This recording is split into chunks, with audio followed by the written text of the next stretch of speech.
Hey everyone, welcome to Princess of Gay. I'm your host Connie, and today we are here with Moon Girl and Devil Dinosaur episode 7. So it's been a little bit since we've gone to one of these. It's been 2.5 weeks. And that's a little surprising to me because this is a priority show for me, and I just didn't get to it last week, basically. Um, and I haven't gotten to another episode since now. It's wild. It happens though. It happens. Even with priority shows, this kind of thing can go down. And it just depends on what I want to get to at any given day and everything, as usual. So it's not that big a deal. But I'm excited to get into more of this. Um, so I don't know what's going to happen. As always, I just have no foreknowledge with this series because I've seen people talk about it, but people aren't like being spoilery with it, which I'm glad about because so many of these shows that I react to, people love to talk about. I've had to hide Ghost of Molly McGee stuff lately, for example, because the new episodes of Ghost of Molly McGee have started. Well, the first two that were released ahead of time on the app. It's like I'm I'm annoyed by this kind of shit, you know? I just wish they wouldn't do this. But people love to talk about shows, and that's fine, but tag your posts for spoilers, maybe? It's like do that and everything is resolved. But the problem is so many people don't do that. And it varies depending on like what fandom and whatnot. Like the One Piece fandom is absolutely shit with this. Like they do not give a shit about spoiling others at all. But I've seen plenty of these other fandoms, plenty of these other shows have this issue too. And so I just have to do my best to avoid it. And this one luckily doesn't seem to be one of those. It just doesn't seem to be one where people are talking about it in terms of spoilers. And so I definitely give my kudos to the fans of Moon Girl and Devil Dinosaur because I know there are some. I know they're talking about it. They're just not spoiling it. So hey, that's what I want to see. Because the thing is, I think a lot of these people who do spoil this shit seem to have this idea that people are going to watch it like right when it's available, and that those who don't aren't like afraid of spoilers or something. Um, Dogs. Yeah. But it's like, or they just don't think about spoilers at all. They just don't think about spoiling other people at all. But it's like, what is? It just seems so intuitive that you would want to avoid spoiling people. It seems obvious that people wouldn't want to be spoiled. There are some people who don't care, but there's a lot more people I feel that just want to go into things as blind as possible because because of the interest people have in just overall discovering things while watching.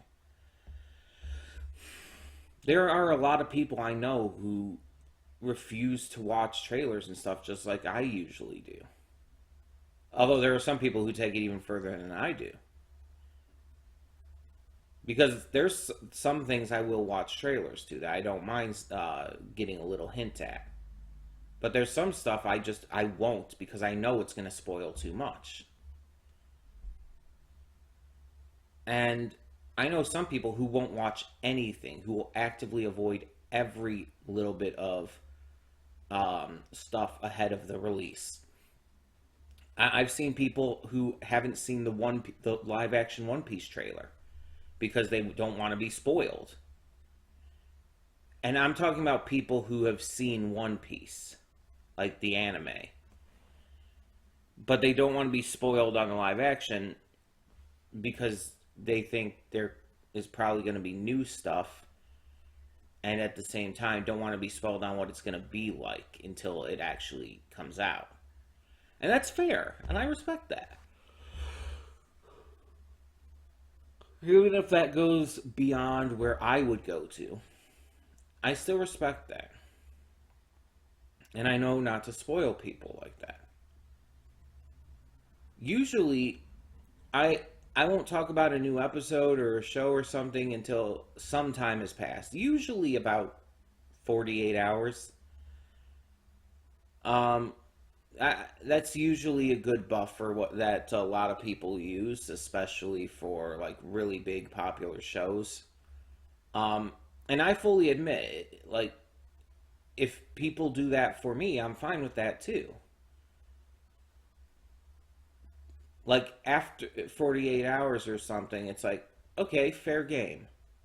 I just don't like that everybody posts these spoilers and all like instantly when they happen and all. Because with some warning, I can at least avoid them a lot easier. But if they're being posted right away, kind of hard to do that. Because if I have that foreknowledge, if I have that time, I can know that it's coming. It's like, oh, there's people are going to be talking about it, so I should do what I can to avoid that. And so yeah, we'll see how things continue with that. But again, for now, I'm pretty good on all of this. I'm sorry for this rant about this entire thing, but it's a pretty big deal, I've noticed, just especially when it comes to animation. Um, but yeah, the 2 day buffer is kind of what I go by, and it's like here's a great example for current. I have not watched the second episode of Secret Invasion yet, the new MCU show. It's been about 48 hours, I believe. If I were to get spoiled on that at this point, I wouldn't be as upset because it would be on me. Because I acknowledge it would be on me because I have not watched it yet. Now, sometimes, of course, you can't get to it within that time. And I just feel like at that point you should just avoid everything you can as best you can. And that's what I do. But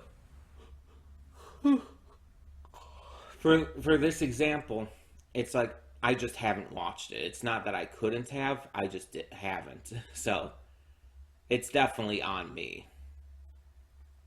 But anyway, last time we got the Beyonder, an interdimensional god, basically, who was not able to be defeated by Lunella. He wasn't even outsmarted by her. Instead, the only thing that was able to occur is that I guess you could say won, or that she won him over. She won him over by, you know, working with Eduardo and being a team player instead of just focusing on her own desires and everything. It's a good lesson, and it was delivered really well. The Beyonder is definitely going to be coming back at some point, though. He is definitely going to be a recurring character. I don't know if he's ever going to be an actual villain, because he's not, like, actually that bad. He's just kind of doing his own thing. He doesn't come across as actually evil or anything. So it's really interesting. And I noted how in the comics, the Beyonder, or no, I think I actually found this out after I recorded last time. So, but in the comics, the Beyonder is actually the character who starts the Secret Wars, which are a big deal in Marvel canon. Starts the Secret Wars, gets everything going with that. And I think there's talk about the Beyonder being in the MCU because the Secret Wars are a thing that are coming. We know this. It's one of the Avengers movies that are coming. So we know the Secret Wars are going to happen, so the Beyonder might happen as well. With how the MCU is going, maybe the Beyonder is going to be uh, in this universe of version of Kang. That's a possibility. Um, but either way, it's going to be interesting.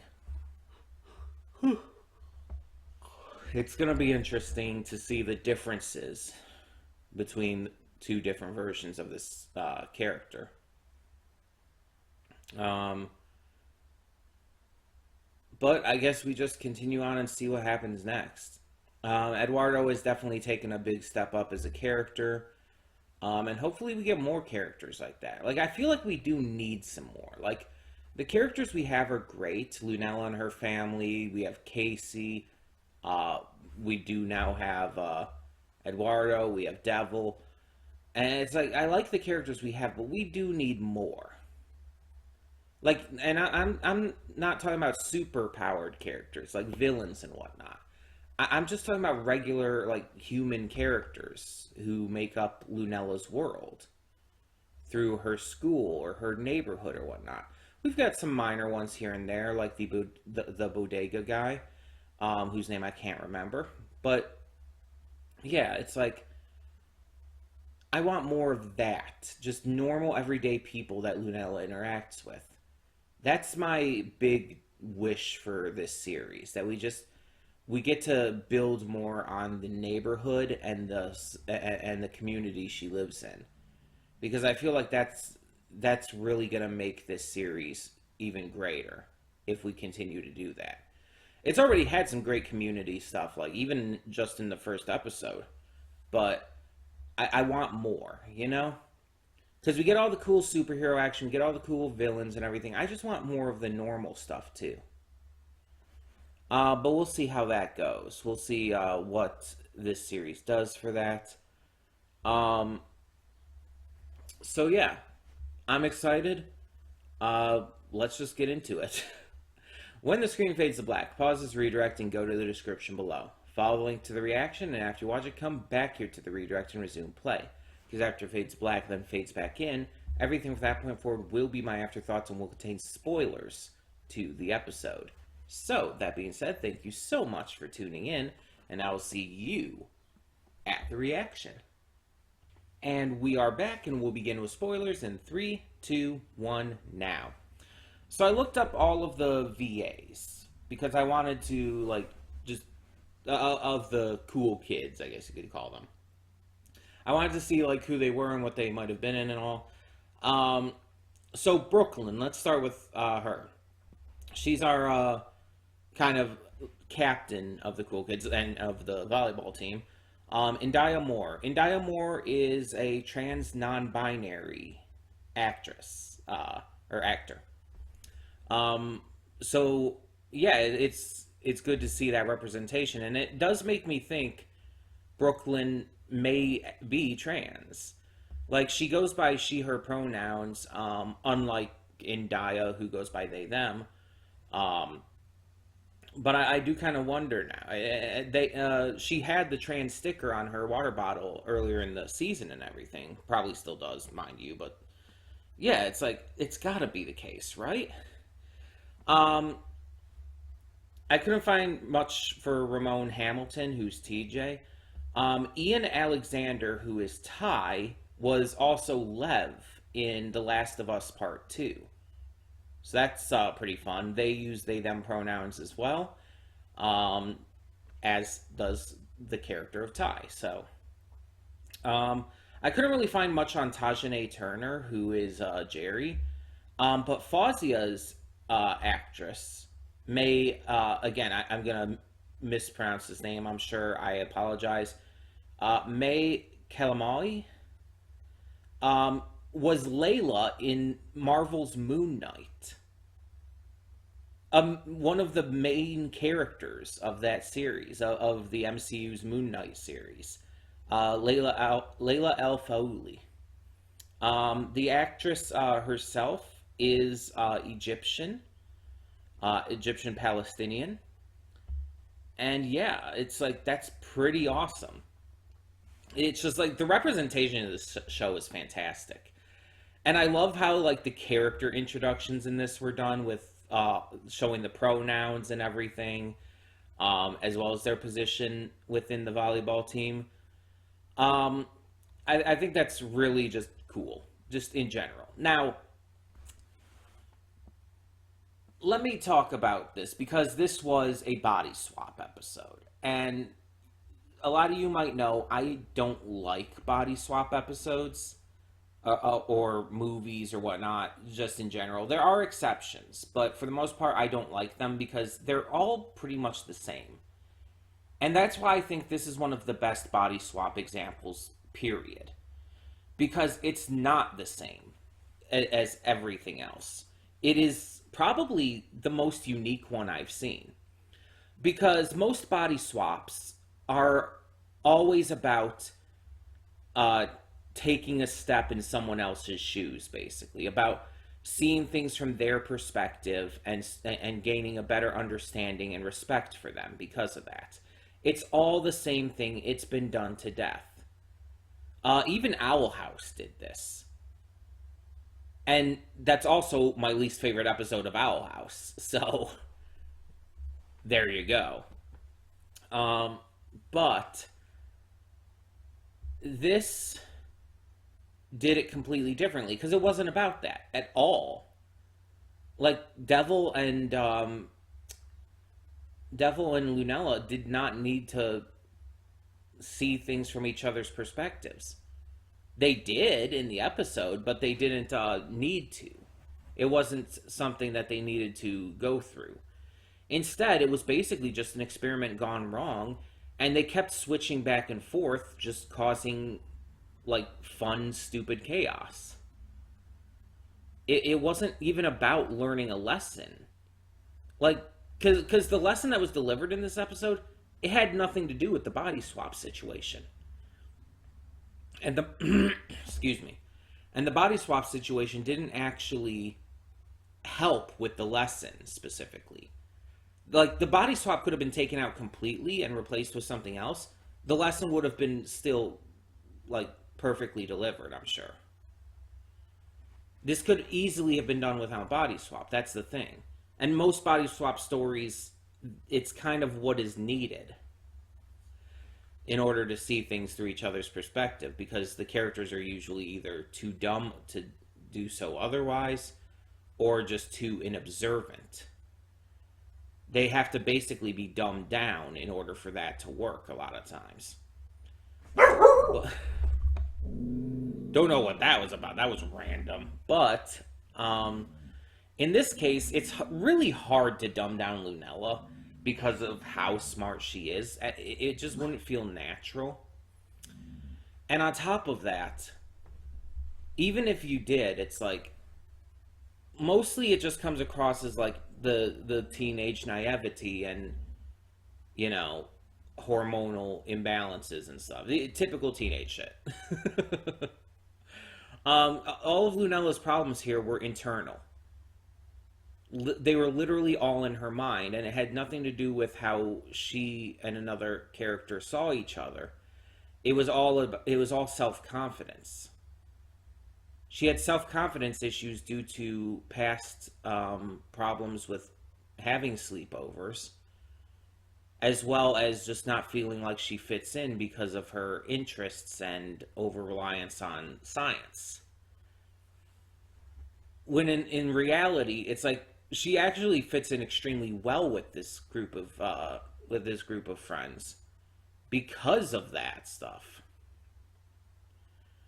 They actually love her science stuff, especially like finding out all the different uses and whatnot for it. It's like these friends are really cool. They're just super likable and cool, and even relatable. Like Brooklyn, like I think was my favorite. Because of the relatability with the little brother situation. I have been there. I have been there so much you don't even know. My younger brother, when he was young, when we were both young, would always try to get involved whenever I had friends over or whatnot. He would always try to like make it about him, and he's a kid basically, and they do that. Looking back at it now, yeah, it's just something that, of course, he was going to do. Maybe from feeling left out or just wanting to be involved. But at the time, it got me really angry. Like, I hated that he did that shit. Like, I would have friends over and all, and we would play video games, and he would actually, like, unplug the video game console and stuff if we wouldn't let him play. And he would just be a chaotic mess. And just... He did all kinds of shit like that. And there were even times where it actually, like, made me cry. Like, brought me to, like, breaking down because of it. But it's something that I never really saw in anything else. Never to that kind of degree, and never to that really made me connect with it. You know? Because I've seen plenty of shows and movies and stuff where there's an annoying little sibling, like, of course. But again, never one that really I connected to on the personal level in this way. And the fact that Brooklyn is pretty likely to be trans, like, just makes it even better. But also makes me extremely jealous because I wish I could have been out at that time. Like, that is one thing I have literally dreamed about. Like, I wish so bad that I could have been, like, that I could have known, like, really realized I was trans back when I was that young.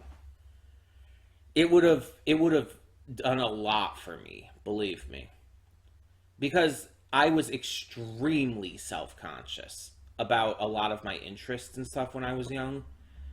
The fact that, for example, like, I would watch Barbie movies with my sister, I was so self-conscious about that. The fact that in a lot of the shows and I watched or games I played or whatnot, I liked the female characters more. And I liked playing as female characters in a lot of them. And even in, like, games that, like, teenagers played because they're quote unquote sexy. Like, I don't know if you've heard of this one game that was on I think it was on more systems than just PlayStation, but I played it on PlayStation. It's called Rumble Roses. It's basically a sexy female wrestling game. Like pro wrestling, but all the characters are sexy females. Sexy women. Saying sexy females is weird. All of them are sexy women. All of them are wearing skimpy outfits. There are very notable jiggle physics. But the thing is, I was always self-conscious about playing games like that. Not because I didn't find the characters sexy. I very much did. But I was actually more jealous of the characters and wanted to be them. And I could never articulate that. But I was always very self-conscious about it. And it made me really retreat into my shell a lot. And there were other things that made me retreat into my shell as well, around those times, but that was one of the big ones because I was always afraid of what people would think of me. And I had very few friends because of it. There are definitely friends I had. I definitely had friends growing up. I'm still in contact with one of them today, my friend Derek. I'm in contact with him. He over the past couple years had a baby with his wife, and yeah, I still am on good terms there. Not like super constantly like talking to him or anything, but still. But yeah, the point is, like, I very much felt that connection and everything, and it's just like, I mean, I already liked Brooklyn from the little bit we've seen of her, but it's like this really made me love her. As for the other characters, Brooklyn's little brother TJ is, yeah, exactly what you expect. Exactly what you'd expect from that kind of character. Again, having the relatability with myself there, it's like, oh yeah, that's how my brother was. Very much so. Except he wasn't trying to do his own thing at first. Like he very much just started by trying to get into our stuff. Um, Ty is pretty cool. They're pretty fun and have some interesting interests. The haunted circus memorabilia or whatever. It's like that. That's I like that. That's fun. um, that's just a funny idea to put in here. Um, we didn't see as much of Jerry and Fazia. Like they weren't as focused on. I feel. Brooklyn and Ty were definitely the two that were more focused on. But from what we did see of Jerry and Fazia, yeah, they were great as well. They were extremely nice, extremely fun. Had a great time. I liked getting to know them as well, and I hope we get to know more about them in the future. And I'm so happy I got what I wanted. Like this is exactly what I was talking about in the pre thoughts. I want episodes like this that give us more for other characters. That where we get to meet and really spend time with other characters outside of just our main core cast. And this was an amazing example of this. And again, these characters have been shown before. Like I'm sure Jerry Fazia have been shown in the background and stuff. But like Ty was directly mentioned before, especially using they them pronouns. Brooklyn has been shown a number of times before, not in any like major role, but still shown. It's like this is the kind of stuff I really want to see. Because yeah, of course I love all the action and superhero stuff in this series, but I also love the character stuff. I love seeing these characters get to develop and grow and learn about themselves and interact with others. It's kind of the heart of this series. Like just getting to see them, be teenagers. It's just really refreshing. And I absolutely love it. Because there's so many shows that will focus entirely on like the action or the main plot, and they just don't give enough focus to developing their cast and making the characters super interesting, and it's disappointing at times. So I'm glad this show isn't one of those. I'm glad this one is giving focus into these other characters and making them super likable and interesting and just, yeah, very fun. Very endearing. Also, like Devil working out like a single word in human English and all was surprisingly adorable, but also really funny. Um, because obviously he wouldn't know how to speak, but he's in a body that would be able to speak. So he's trying, and he understands how words work. It's just he's never spoken like that before. So him trying to figure out and figuring out how to say hi is like that's actually kind of adorable. And like I said, the body swapping itself wasn't bad because it didn't follow the natural stereotypical conventions that usually go with that. It instead focused more on the comedic aspect of it and just the idea of like a giant T-Rex being in the body of this teenage girl and the chaos that would ensue. Really wasn't a lot that came from Lunella being in Devil's body. It was definitely about the chaos of Devil being in hers. And that's fine. That was definitely what it was going for. And I enjoyed it. I thought it was fun. And yeah, I just hope we get more episodes like this. And I hope we get more of the Cool Kids squad. Of Brooklyn and her friends. I want to see more of them as we continue. And again, in notable ways too, not just in like these tiny little cameos or like one line per episode. I want to actually see them have more to do. Because I think that they could really be interesting. Especially if they ever found out about Moon Girl and Lunella being the same. That would be pretty fun. Also, I love the recurring gag of Brooklyn and TJ's mother just trashing on TJ like that.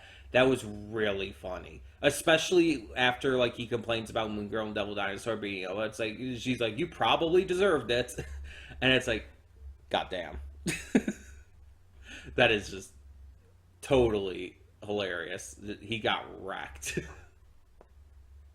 And mind you, everyone afterwards just started hitting him with pillows. It's fine. There's nothing wrong with that, but it's like, damn. Yeah, I had a blast with this. I'm hoping we get more episodes like this. But tell me in the comments below, what did you think of this episode of Moon Girl and Devil Dinosaur? And for now, I'm Connie and I'm signing off. See y'all next time.